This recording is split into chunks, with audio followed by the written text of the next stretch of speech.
NEET UG 2026 एक ऐसी परीक्षा जो इस साल पहले ही पेपर लीक विवाद की वजह से सुर्खियों में रही। सरकार को परीक्षा रद्द करनी पड़ी, सीबीआई जांच बिठानी पड़ी और लाखों छात्रों के लिए दोबारा परीक्षा करानी पड़ी। लेकिन अब रिजल्ट के बाद नया विवाद खड़ा हो गया है। इस बार सवाल पेपर लीक का नहीं बल्कि ओएमआर शीट का है।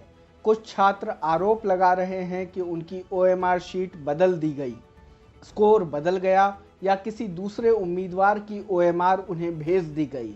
वहीं एनटीए का दावा है कि कुछ शिकायतों में जमा कराई गई ओएमआर शीट फर्जी थी और उनमें से एक तो पूरी तरह एआई से बनाई गई थी। आखिर सच क्या है, आइए पूरा मामला समझते हैं। सबसे पहले थोड़ा पीछे चलते हैं। द टाइम्स ऑफ इंडिया की रिपोर्ट के मुताबिक मई में पेपर लीक के बाद एनटीए ने नीट यूजी 2026 परीक्षा रद्द कर दी थी। केंद्र सरकार ने मामला सीबीआई को सौंपा और दोबारा परीक्षा कराई गई, यानी यह परीक्षा पहले से ही सवालों के घेरे में थी। अब आते हैं नए विवाद पर। कई छात्रों ने दावा किया कि पोर्टल पर दिखाई गई ओएमआर शीट और परीक्षा में भरी गई ओएमआर में अंतर है। किसी ने कहा कि उसके सही जवाब बदल गए तो किसी ने आरोप लगाया कि जिन सवालों को उसने खाली छोड़ा था वे भी भरे हुए दिख रहे हैं। इन आरोपों के बीच एनटीए ने जांच शुरू की। द टाइम्स ऑफ इंडिया और द इकोनॉमिक टाइम्स की रिपोर्ट के मुताबिक जांच के बाद एनटीए ने कहा कि जिन दो मामलों की सबसे ज़्यादा चर्चा हो रही थी उनमें से एक ओएमआर शीट पूरी तरह एआई जनरेटेड निकली, जबकि दूसरी के साथ छेड़छाड़ की गई थी। एजेंसी ने अपने आधिकारिक एक्स अकाउंट पर चेतावनी जारी करते हुए कहा कि जांच के लिए फर्जी या एआई से तैयार ओएमआर जमा करने वालों के खिलाफ कानूनी कार्रवाई की जाएगी। अगर यहीं तक मामला होता तो शायद विवाद खत्म हो जाता, लेकिन ऐसा नहीं हुआ। द टाइम्स ऑफ इंडिया की ही रिपोर्ट बताती है कि एनटीए के बयान के बाद भी देश भर में नई शिकायतें सामने आती रही। सबसे ज़्यादा चर्चा इब्तिशाम नसर नाम के उम्मीदवार की शिकायत की हुई। इब्तिशाम ने सोशल मीडिया प्लेटफॉर्म एक्स पर दावा किया कि पोर्टल पर अपलोड की गई उनकी ओएमआर शीट परीक्षा में भरी गई ओएमआर शीट से मेल नहीं खाती। उनका आरोप है कि उन्होंने 12 सवाल जानबूझकर खाली छोड़े थे, लेकिन अपलोड की गई ओएमआर में वे सवाल भी भरे हुए दिखाई दे रहे हैं। उन्होंने लगभग हर विवादित प्रश्न को चुनौती दी और इसके लिए करीब 27,800 रुपये फीस भी जमा की। साथ ही एनटीए से मांग की कि उनकी मूल फिजिकल ओएमआर शीट की जांच कराई जाए और यह भी देखा जाए कि कहीं उनकी ओएमआर किसी दूसरे उम्मीदवार से बदल तो नहीं गई। हालांकि इस शिकायत पर एनटीए की ओर से अभी तक कोई अंतिम सार्वजनिक निष्कर्ष सामने नहीं आया है। इसके बाद सोशल मीडिया प्लेटफॉर्म रेडिट पर भी एक मामला सामने आया। एक उम्मीदवार ने दावा किया कि एनटीए पोर्टल से डाउनलोड की गई ओएमआर शीट तो सही थी, लेकिन बाद में ईमेल पर जो ओएमआर मिली उसी उम्मीदवार का नाम और विवरण होने के बावजूद कई उत्तर गायब थे।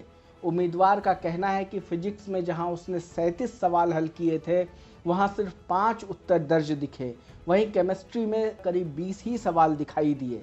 इस मामले पर भी एनटीए की ओर से अभी तक कोई सार्वजनिक निष्कर्ष जारी नहीं किया गया है। उत्तर प्रदेश से भी एक अलग शिकायत सामने आई। द टाइम्स ऑफ इंडिया के मुताबिक अवनीश श्रीवास्तव नाम के उम्मीदवार के पिता ने आरोप लगाया कि ईमेल पर जो ओएमआर शीट मिली उस पर उनके बेटे की जगह किसी दूसरे उम्मीदवार अजीत सिंह का नाम था। परिवार का कहना है कि उन्होंने एनटीए को शिकायत भेजी है और एजेंसी ने मामले की जांच का आश्वासन दिया है। और अब इस विवाद में एक नया नाम जुड़ गया है। कानपुर की छात्रा आर्या सिंह ने दावा किया कि पहले उनका स्कोर 609 अंक दिख रहा था, लेकिन ओएमआर में कथित बदलाव के बाद वह घटकर 167 रह गया। आर्या का कहना है कि उन्होंने प्रधानमंत्री, केंद्रीय शिक्षा मंत्री और एनटीए को शिकायत भेजी है। उनका वीडियो सोशल मीडिया पर तेजी से वायरल हो रहा है। हालांकि एनटीए ने इस मामले पर अभी तक कोई अंतिम सार्वजनिक निष्कर्ष जारी नहीं किया है। नमस्कार सभी, मेरा नाम आर्या सिंह है। मैंने नीट 2026 का एग्जाम दिया था। इस वीडियो के माध्यम से हम आप सभी को अवगत कराना चाहते हैं कि हमारे रिजल्ट में जो भी दिक्कतें आ रही हैं इसके बारे में हम आपको बताना चाहते हैं। तो 13 तारीख की रात में हमें एनटीए की ऑफिशियल वेबसाइट पे ओएमआर आई है, जो कि ये थी। जो कि ये थी, इसमें सीक्वेंस नंबर गलत था, लेकिन इससे पूरे जो भी थे हमारे 609 नंबर बन रहे थे। सीक्वेंस नंबर में जैसे क्वेश्चन नंबर हमारे थे उसमें 77 दो बार दे दिया था, 77 को मिसिंग करके उसकी जगह 85 दो बार दे दिया था, लेकिन इसमें से जो नंबर आ रहे थे वो हमारे 609 नंबर बन रहे थे। इसके बाद हमने उनके चैलेंज पोर्टल पे जाके हमने कंप्लेंट फाइल करी, जिसका प्रूफ हमारे पास ये है कि हमने करा है कि हमारे 77 मिसिंग है, 85 दो बार दिया है। तो उसी दिन शाम को एनटीए की ऑफिशियल वेबसाइट पे ही चैलेंज वाले पे हमें ये OMR अपडेटेड OMR मिलती है, जिसमें सीक्वेंस नंबर सही हो गया है और इससे भी 609 नंबर बन रहे हैं और कुछ दिक्कत नहीं थी। इसके बाद अब कल रात में हमें रिजल्ट आता है हमारा, जो कि सबसे पहले हमने 12 बजे के लगभग हमारा रिजल्ट खुला, जो कि 540 नंबर बने इससे। लेकिन जब हमने 2 से 3 बार खोला 540 ही आए। उसके बाद जब हमने उसके 1-1.5 घंटे बाद ओपन करा तो हमारा रिजल्ट चेंज करके उन्होंने 167 का रिजल्ट कर दिया है। ये इसके रिगार्डिंग हमने एनटीए को मेल भी किया है, जिसका प्रूफ ये रहा, और हमने एजुकेशन मिनिस्टर को भी मेल किया है, जिसका प्रूफ ये है।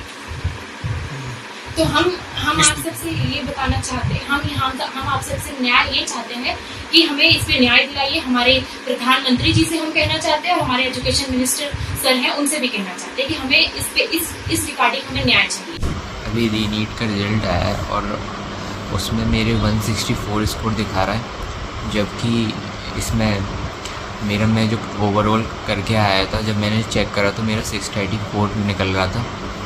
पर इन लोगों ने जो OMR भी भेजी है उसमें भी इतने ज़्यादा क्वेश्चन लेफ्ट आउट दिखा रहे हैं, और जो मार्किंग हो रही है वो भी मैं जैसी मार्किंग करके आया था ना, उन क्वेश्चन पे वैसे मार्किंग हो रही है। और फिज़िक्स में अराउंड 25 के करीब लेफ़्ट आउट है, जबकि मैं फिज़िक्स में इतने ज़्यादा लेफ़्ट आउट करके ही नहीं आया, ज़्यादा से ज़्यादा 3-4 लेफ़्ट आउट हो गए होंगे।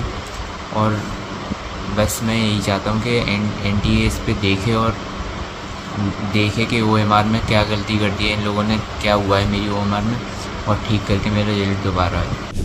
यानी अब इस पूरे विवाद में 2 तस्वीरें सामने हैं। पहली तस्वीर एनटीए की है। एजेंसी कह रही है कि कुछ लोगों ने AI की मदद से फर्जी OMR तैयार की और जांच में ऐसे मामले पकड़े गए हैं, इसलिए अब कानूनी कार्रवाई की जाएगी। दूसरी तस्वीर छात्रों की है। कई उम्मीदवार दावा कर रहे हैं कि उनकी OMR, उनके उत्तर या उनके स्कोर में वास्तविक गड़बड़ी हुई है और वे अपनी मूल OMR शीट के सत्यापन की मांग कर रहे हैं। सबसे अहम बात यह है कि एनटीए ने सिर्फ 2 मामलों में AI जनरेटेड और टेम्पर्ड OMR होने की पुष्टि की है, लेकिन इब्तिशाम नसर, अवनीश श्रीवास्तव, आर्या सिंह और रेडिट पर सामने आए शिकायतों समेत कई मामलों पर अभी अंतिम जांच पूरी नहीं हुई है। इसलिए फिलहाल यह कहना कि सभी शिकायतें फर्जी हैं या सभी शिकायतें सही हैं, दोनों ही तथ्यात्मक रूप से सही नहीं होगा। अब OMR चैलेंज विंडो बंद हो चुकी है। ऐसे में देश भर के लाखों उम्मीदवार एनटीए की अगली कार्रवाई का इंतजार कर रहे हैं, क्योंकि अगर जांच में छात्रों के आरोप सही साबित होते हैं तो सवाल सिर्फ कुछ अंकों का नहीं होगा, बल्कि देश की सबसे बड़ी मेडिकल प्रवेश परीक्षा की विश्वसनीयता का होगा। और अगर एनटीए के दावे सही साबित होते हैं तो यह AI की मदद से परीक्षा प्रणाली को गुमराह करने की एक गंभीर कोशिश मानी जाएगी। फिलहाल अंतिम जवाब एनटीए की जांच पूरी होने के बाद ही सामने आएगा।